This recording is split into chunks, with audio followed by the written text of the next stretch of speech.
Hey guys, how's it going? Quarterman here. In today's video, we're going to be changing the brakes on my wife's Palisade. No, not this. This comes a little bit later. The 2020 Hyundai Palisade. We're going to be doing the front brakes, just there's the pads, rear pads, and rotors. A couple tips on these. I've kind of already gone through this on this wheel. We're going to do it on the other side just to show you the whole process. But I definitely have some tips on how to best work with this vehicle because there were some things here that were a little crazy. All right, before we get into this job, let me quickly go over the tools you're going to need and what you're going to use them for. So first off, you're going to use a 21 millimeter impact. You're going to use gloves because we're dealing with brake dust and all that caustic stuff. You're going to use pliers to a piston press so you can push the piston back in on the brake caliper. We're going to end up using a socket wrench with a 14 millimeter for the outer and a 17 millimeter for the inner caliper bolts, a Phillips screwdriver to get the rotor screw off, flathead screwdriver to remove the clips that hold the brake pads in, also a 17 millimeter wrench for the bottom bolt if you can't get it. It depends on what sort of socket set you have. A pick to pull off the cover of the lug nuts on the wheel. PB blaster in case you have a whole ton of rust to deal with. And last but not least, if you live in a rust country, you're going to end up using a 3-prong jaw puller. And I said last but not least, but there's one more important thing you're going to need for this job. I think you can probably figure out what it is, but that is going to be a jack and a jack stand. Oh yeah, and one more thing, probably kind of obvious. You're going to need brake pads and rotors along with the clips for the brake pads. These are the old ones because I'm filming this part of the video at the end. That's how video production goes. All right, for this maintenance, you're gonna see me do things just a little bit differently than you might have to because we have a brand new driveway. So I have to be a little bit more careful. But basically, I just have my Harbor Freight jack on a piece of plywood. And then because this is a lower profile jack, I have a 2x8 just to basically distribute the force because there's actually no jack points on this. It's basically just a pinch weld. If you've never used a jack before, maybe you shouldn't be doing this. Once it's jacked up enough, you should be able to see daylight under the wheel. Just quickly stick your hand under there, or if you're not feeling comfortable, stick a tool. So the next step is just use some sort of a pick to pull off this cap. And then I have a special socket that is actually sleeved so that it doesn't scratch your vehicle. You could also, in a pinch, if you don't have something like this, although I do highly recommend these, you can just wrap some painter's tape around the outside of the socket.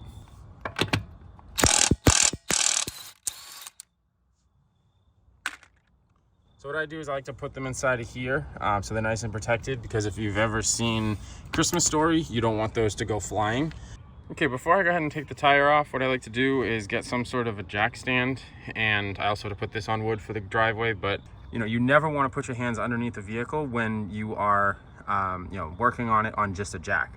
All right, so now that you have the wheel off, now's the time to assess. In this case, like I said, this rotor's got to go, and I know for a fact that the pads do as well. So in this case, I'm going to basically go ahead and take off this caliper. If you're only doing just the pads, you can take this inner part off and you can leave the outer, pop them out, and you can be fine. But you need to get off the rotor, you have to take this entire caliper off. So in order to take the whole caliper off, you basically have 2 bolts. You have this one here, it's a 17 millimeter socket, and then if I go down like this, you have this one here, it's also a 17 millimeter socket. You want to also remove the parking brake sensor. And then in terms of the actual caliper, it's obviously going to be attached to the brake line, and you don't want this just dangling. So you got a couple options here. One, you could zip tie it. They also sell hooks you can buy. But I'm more of a backyard mechanic and I haven't actually got any of those hooks just yet. So what I do is I put a bucket right here and let the caliper rest on it. It also gives me a nice working surface to be able to pop the pads out. There's going to be 2 bolts, one right here and then one directly down below. I don't know if you can see it here. They're both going to be 17 millimeter. So you can go ahead and use, if you have shallow sockets, you could use an electric drive if you had one. In my case, I'm going to use a short socket, not this one, of course. The inner part of the caliper off, and like I said, I just put it on a bucket, super simple. If you need a little bit more leverage, then use a rubber mallet so you can't damage any components. And now the next part is to get this one off, which needs a little bit more force. I already started it. These are the 17 millimeters, and there's one there, and then there's one down here. All right, once those 2 bolts are out, this half of the caliper comes off, and this is where your brake pads are. and you can see that these things are done and gone. So use a wire brush, clean this up, and then we're gonna get back to this in just a second. Now is your first opportunity to kind of look at more of the rotor, and you can see for certain that this needs to definitely be replaced. One thing to note is this bolt most likely will not come out, so just back it off enough so that obviously it comes past that point. Normally, now that it's free, there's basically just two Phillips head screws right here for the rotor. So there's one right there and one right there. So normally what would happen is I would grab a Phillips screwdriver and I would just basically take these off. If they're too tight, then do not strip them. Use a little PB blaster, or maybe you could also use an impact driver, but be super careful not to strip these because they're not particularly easy to find. This rotor should come off, so I should be able to just grab it right here, move your leg out of the way in case this actually does work, and wiggle this off, and it should actually just come right off, no problem. However, because we live in New England and we have rust and we have salt, this thing is fused to the wheel hub. So you have a lot of options here. You can hit it strategically right here in all these 5 places. You can swear at it. You can use a whole ton of PB blaster, or you can be smarter, and I'm always about working smarter, not harder. You end up going get a rotor puller. It's actually a disc puller, but it has 3 prongs. It goes on the sides of the rotor, but you might be able to just pop this off just by looking at it. And if you can, I'm not at all jealous because I spent about 2 hours on that side, the driver's side, trying to get this stupid thing off. All right, so once that's cranked all the way down, and what I ended up using was an impact driver, which for this setup here, I'm using a 17 millimeter. And then what you're gonna do is you're basically, if it doesn't pop off at this point, it's still super tight. Go ahead and hit on those strategic places and see if it'll come free. But yeah, if you live in a rust-prone climate, as you can see on the wheel hub, that's what ends up happening. So you need to get one of these. It's about 60 bucks, or in this case, if depending if you have one of these around you, AutoZone actually lets you rent this for free. So you basically just go there, say that you need a 3-jaw puller, which is what this is. You might have to flip these around. I did, because this side doesn't fit underneath the, I think this is a rock guard or something. It just doesn't fit under there, so I ended up having to flip it around. But yeah, there you go, pops right off. All right, so next step is use some sort of a wire brush and go ahead and clean this up. You wanna go ahead and also add, I believe it's some anti-seize. I need to grab some, so I'm gonna end up having to undo this whole job to redo it. I just basically paste it on the wheel hub, and then some on the back of the new rotor. Now that the wheel hub is all clean, I'm gonna go ahead and grab your new rotor, which you can see here, it looks nice and shiny. You go ahead and use some brake cleaner and, brake parts cleaner, and go ahead and clean this up before you put it on. But basically, you're just gonna put it up on the studs, align it so that these holes here, right here, and the one right there, line up with the small holes on here, because that's where those 2 machine screws are gonna go. But yeah, once you're done with that, you are ready to put the brake pads on, and you're almost about halfway done with this job. Now that the rotor is on, the next step is to work on your caliper, get these old brake pads out. And honestly, this is actually super simple. The kit's gonna come with new clips, so don't worry about damaging these metal clips. You're gonna end up replacing them. However, the kit does not come with these spacer springs. This just makes it so that the pads sit the correct distance. There's these channels where the brake pad sits. I'm gonna go ahead and just do the opposite of that. So in this case, pull it up and it'll break free once you get some of the brake dust out. These things are pretty dirty. Don't wanna really breathe this in. But yeah, you can see this was metal on metal. So these were definitely past due. An interesting thing about these brake pads, and honestly, I don't know why this is here is one that has a metal backing, and here is one that has a more rubberized backing. But you'll see that you can see the jaws of the piston, basically the indents of the piston are on the plastic rubbery side, not the metal side, which most brake pistons push on. So that's an important thing to note, because you will not be able to put this back together if you don't follow that same pattern. So with the new brake pads, you want to make sure that the piston's pushing up against this rubbery surface, and not the metal surface. So go ahead and use a screwdriver, pop these clips out, and we're gonna replace those clips as well. All right, so it's kind of hard to film with one hand, needing two hands to work, but essentially all I did, I put the new clips in, the new brake pads in, and then I'm just starting to reinstall the back half of the caliper, and then I'll put the front half. The only thing you'll have to do on this is you may have to depress the piston, so I'm gonna go ahead and give you some more information on that in just a second. So I went ahead and got a caliper press at like Harbor Freight, and this thing is super simple to use.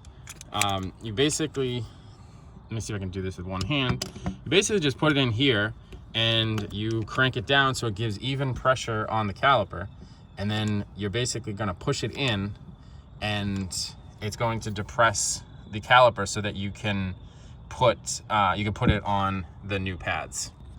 Okay, so you probably noticed that the piston didn't go all the way in, and the reality of that is that because this has an electronic parking brake, which was that, you know, connector that we disconnected, you need what's called a service mode. However, whatever reason, Hyundai doesn't tell you this, or actually I don't think any manufacturer tells you this, you can take this motor off, and then underneath this will be a size 5mm, use a 5mm Allen. You can back the motor by hand and actually compress the piston. Bolt right there, it's a 5mm Allen, and then there's one on this side as well you can't see.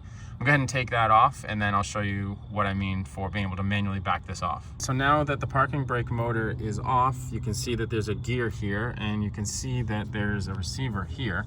And that's the technical term. I don't think it is, but anyways. But what you can do is you can actually, inside of here is a 5mm Allen, and you can then depress the piston. So I'm guessing I'm gonna have to counterclockwise and depress it so that this boot is basically compressed to this metal, so that your new calipers, so your new brake pads will fit. This won't retract on its own. It still has brake fluid, so it's still under quite a bit of pressure. You might not be able to push it by hand. In fact, you probably shouldn't be able to. Go ahead and use your caliper press tool, and now you can see that I'm able to push this in and get the distance that I need. If this is a really old vehicle, you have say over 100,000 miles or whatever, you may want to open up the bleeder on here and let that that brake fluid that I just basically pushed back, because it goes through your lines and it's maybe not the cleanest, but I'm gonna have the dealership do a full brake fluid flush on this anyways, so it doesn't really matter. But I'm just basically doing all of this maintenance because this is much easier, and I don't have a power bleeder. I might need to get one for the Mustang project, but at the moment I don't have one. Now the next step is to put the motor back on. There's a little O-ring in there, make sure you don't lose that. Go ahead and put this back on. And there you go, parking brake motor back on. Go ahead and put those 14mm bolts back on here so that you fix the caliper. Make sure that this plug is about put back in, and then you're ready to put your wheel on. And this job is pretty much done. Couple little, hacky ways, if you will, because you don't have the service mode, but honestly, it worked perfectly well. And I was able to put the new brake pads on, and I did not need a multi-$1,000 computer to do it. While this isn't an official step, I do recommend looking through and just making sure that all of your bolts are tight, all of your connectors are tight. You know, just make sure that your work is correct, because you're probably not a professional doing this, and it's important to make sure that you didn't miss any important steps. Brakes are kind of an important feature of a vehicle, and you want to make sure that it's done properly. So anyways, the next step is to put the wheel on and take her for a short drive. I recommend using your neighborhood if at all possible, just to make sure that there's no issues, and you don't want to go out onto like the highway or something right out of the gate, especially if you did all four wheels, because you might not have brakes. 5 lug nuts later, and time is to put on the protective cap, which honestly this is not structural, this is just something that looks cool so you don't see lug nuts. Now, one thing to note on this is you'll see that there's these little tabs. So the metal parts actually connect around the lug nuts, but these little indent tabs you see here, you have to line up with these holes right here. Otherwise you can break this little cap. And then like magic with Power of Editing, she's on. So for me, an additional step, you may not have this, although you should if you listen to the beginning of my video, is go ahead and take out your emergency jack stand. For these types of jacks, all you do is clockwise to tighten it and counterclockwise to loosen it. So slowly just turn it Maybe turn it a little bit slower than I did, unfortunately. I was doing it with one hand. All right, now that you're in the vehicle, go ahead and start it up. Make sure that you have some brake pedal. If you don't, stop, do not do anything. Get your service recommendations reset, of course, and take her for a ride and see how she does. So I'm gonna do just that. I'm not gonna obviously film this part, just drive it around your neighborhood or something. And yeah, we'll wrap up this video. The last thing I wanna do is just make sure that the parking brake works. All right, and then push the brake pedal down and disengage it. All right, so there you go. There's how to change the brake pads and rotors. Obviously, you would want to do this ×4 if that's what you're doing, or in my case, I did front pads and rear rotors. Just the way that we drive, I guess. I'm not really sure. Vehicle has over 40,000 miles on it. Honestly, should not even need rotors, but this is like, I think, a 6,000 pound vehicle, so I guess I kind of get it. You really don't need a lot of tools, right? Maybe that puller if you just happen to live in an area where it's super rusty. But aside from that, this is a DIY. Your brakes are important. So if you don't feel comfortable doing this yourself, then don't, because, well, again, it's your brakes and they're kind of important. But if you did and you enjoyed this and this was helpful, all you need to do for me, you don't need to pay me or anything crazy like that. You've saved a whole bunch of money at the dealership. Just go ahead and give me a like. Subscribe if you like this kind of content. Share this with your friends, and I will catch you in the next video. And as always, I appreciate the continued support. Have a lot of cool stuff coming. We're going to start working on the Chevy actually tomorrow, so hopefully I'll make some videos on that. But I actually have an update on regards to what I'm doing before I even get started with the Mustang, so I'll be making a video on that soon as well. So as always, I appreciate you guys checking out these videos. Please like, comment, and subscribe, and I'll see you in the next one.